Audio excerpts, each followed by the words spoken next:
सभी सदस्य, नए ऑफिसर्स, प्रोबेशनर्स, अनेक ऑफिसर्स जो आज उपस्थित हैं और दूसरे विभागों से मेरे साथ जो कुछ काम कर रहे थे पहले वो भी आ गए, तो देख के अच्छा लगा।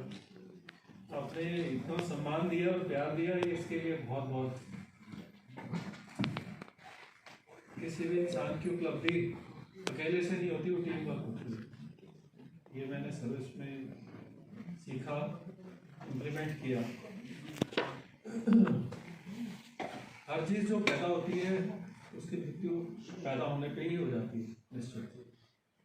हम लोग अपने परिवारों से आते हैं, ये जीवन में जीते हैं और एक दिन हमें सबको जाना है। इसी बाउंड्री के अंदर सर्विस में आते हैं, सर्विस में एज गवर्नमेंट ऑफिसर जीना है और उसके बाद रिटायरमेंट है, मृत्यु नहीं है। तो इसलिए मैं कभी भी मेरे कई पोस्टिंग्स हुए और जो मेरी फर्स्ट पोस्टिंग थी एसडीएम पौंडीचेरी, तो वो फर्स्ट पोस्टिंग उन्होंने इतनी फूलों के साथ मुझे दी, इतने वार्मली दी, इतने प्यार के साथ दी, तो मुझे बहुत अच्छा लगा, मेरे को छू भी गई। और मैंने ज़िंदगी में एक काम किया कि मैंने ज़िंदगी में किसी से पोस्ट नहीं मांगी। सरकार ने जो मुझे काम दिया, जिस क्षेत्र में दिया इस देश में, मैं वो काम करता चला गया। और मैंने जाना कि काम करने में अकेला आदमी नहीं, पूरा टीम वर्क ही होता है। उसमें छोटा बड़ा कोई नहीं है। गवर्नमेंट सर्विस में हम सीसीएस कॉन्डक्ट रूल्स में सब बराबर हैं। गलती चाहे सीनियर करे या चाहे जूनियर चपरासी भी करे या जो भी किसी पोस्ट पे है, वो सबके लिए कॉन्डक्ट रूल्स इक्वल है। ये सब प्रोसीजर भी सेम है। जैसे हम राष्ट्र में, इस कंट्री में सब सिटीजन्स बराबर हैं ना, जैसे सब गवर्नमेंट सर्वेंट्स बराबर हैं, लेकिन सिटीजन से थोड़े कम है। नहीं मानते नहीं, बंदिशें हमारी, कॉन्डक्ट रूल्स हैं, उसके तहत हम बंधे भी हुए हैं और जिसके हिसाब से हमें सिक्योरिटी मिली हुई है सर्विस की और उसकी सैलरी की, तो उसमें हम अपने परिवारों के पालन पोषण करते हैं, परिवारों से आते हैं, हमारे बच्चे आगे बढ़ते हैं। जॉब सिक्योरिटी बहुत अच्छी चीज़ है, बहुत बड़ी चीज़ है। उस जॉब सिक्योरिटी को लेके उसका दुरुपयोग नहीं करना चाहिए। और मैंने जहाँ भी देखा कि कुछ लोग आगे पीछे गलतियाँ हो भी जाती हैं, तो उसमें ये है कि गवर्नमेंट सर्वेंट एक बार बन जाते हैं तो उसका जीवन शैली अलग होती है, हम समाज का पार्ट ही नहीं रहते।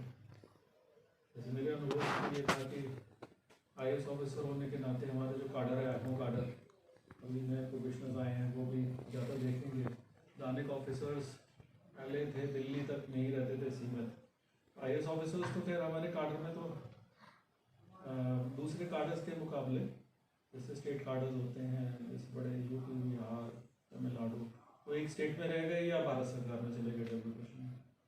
जो आगू काडर के ऑफिसर्स हैं वो हमारी टेरिटरीज भी पूरे दूर दराज के इलाकों में हैं।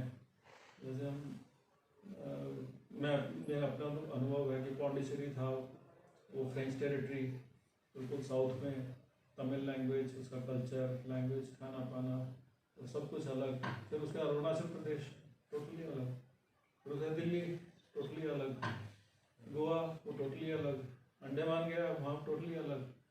तो कई बार तो अंडमान में जैसे मैं था तो वहाँ पे थाईलैंड ज़्यादा नज़दीक था, 550 किलोमीटर, और हमारा जो चेन्नई या आपका विशाखापट्टनम या कलकत्ता वो 1200 किलोमीटर थे।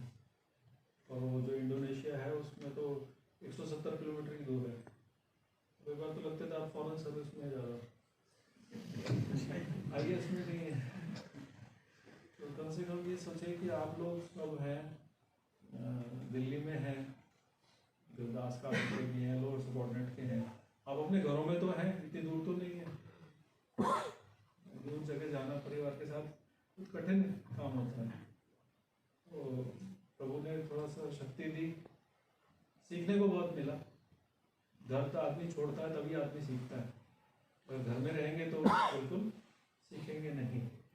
जिंदगी एक जीवन सीखने का एक मौका है,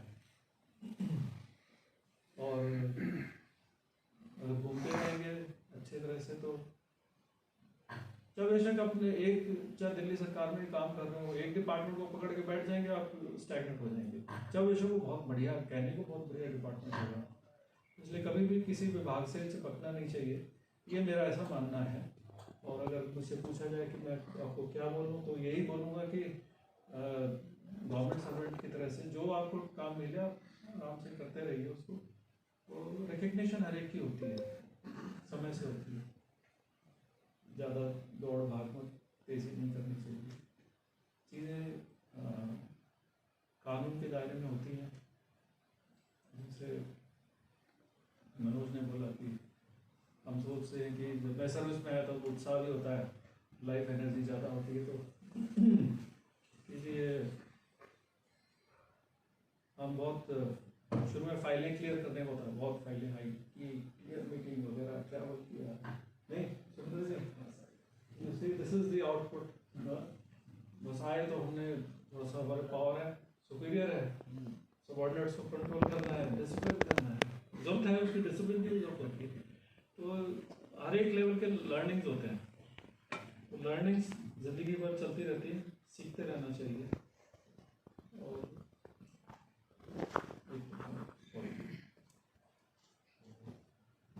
मुझे जितना आदर और सम्मान दिया, एक्चुअली इतना दिल को छू गया। जिंदगी के ऐसे क्षण हैं जिसमें छू आया कि जब मैं सर्विस छोड़ के जा रहा हूँ तो ऐसा लगता है कि मैं वापस रह जाऊँ। कितना प्यार और सम्मान मिला है, लेकिन हर चीज़ की समय होता है, और चीज़ जब बिल्कुल अच्छे पलों में होती है उस टाइम में छोड़ना अच्छा होता है सबके लिए, नहीं? तो मुझे बहुत खुशी है कि एक अच्छे पल पे मेरी विदाई हो रही है, गवर्नमेंट सर्विस से, दुनिया से नहीं। तो कुछ काम करने का और मन भी है, ईश्वर ने अगर दिया अवसर तो मैं काम भी करूँगा। और इतना सीखने के बाद अब देश के लिए ही विचार के लेवल बन जाता है। इस लेवल पे आने के बाद बहुत सारी हमारी संकीर्णताएं होती हैं, और आइडेंटिटीज़ जो हैं वो अपने हर एक लेवल पे अपने फंक्शंस करने के लिए उस हिसाब से हमारी सोच हो रहती है। जितना आप ऊपर आगे बढ़ेंगे जीवन में तो आपके जो नैरोनेस है वो कम होती चली जाती है। तो आप ज़िंदगी के ब्रॉडनेस पे जब आ जाते हैं, तो ऐसा मेरा अनुभव है, मैं अनुभव ये शेयर कर रहा हूँ कि आज की मैं इस अनुभव से इतना ब्रॉड हो गया हूँ कि मुझे संकीर्णताएं दिखती नहीं है। तो ईश्वर से प्रार्थना करता हूँ कि आप सबों को भी वो क्षण अपने ज़िंदगी में महसूस हों, और आपके सोच और विचार विस्तार हो। भारत एक बहुत सुंदर देश है, इस भूमि में पैदा होना एक अपॉर्चुनिटी है, और इस अपॉर्चुनिटी में भारतीयता रहते हुए इस देश के संस्कारों को संजोते हुए, और एक परंपरा है जो कि 20,000 साल से पुरानी है, उसमें काम करते हुए, सरकार को मजबूत करते हुए, उसी की सेवा करते हुए इस देश की सेवा करें, ऐसा एक सपना है। सपना साकार होने के कगार पे भी है, और ज़रूर होगा। हर एक आदमी चाहे किसी भी पद पे हो या किसी भी ज़िंदगी के मुकाम पे हो, ये देश मजबूत हो, समृद्ध हो। भारतीय प्रशासनिक सेवा होने के नाते और गवर्नमेंट सर्वेंट होने के नाते, या दानिश में या हम सभी हैं, उसी चीज़ को आगे मजबूत करें, ऐसी मेरी प्रभु से इच्छा है।